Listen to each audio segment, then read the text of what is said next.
Gateway drugs. What is it? Is it dangerous? Is it deadly? Or worse? Can it kill you?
Ang aking ama ay tila hindi nagmamalasakit.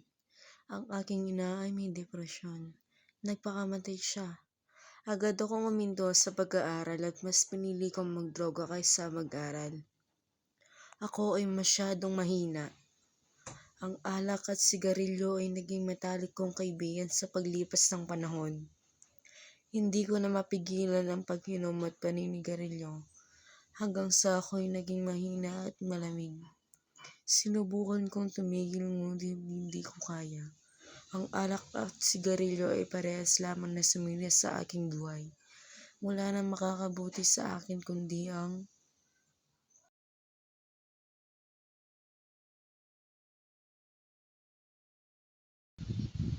Stop! Stop! Stop! Stop! Stop!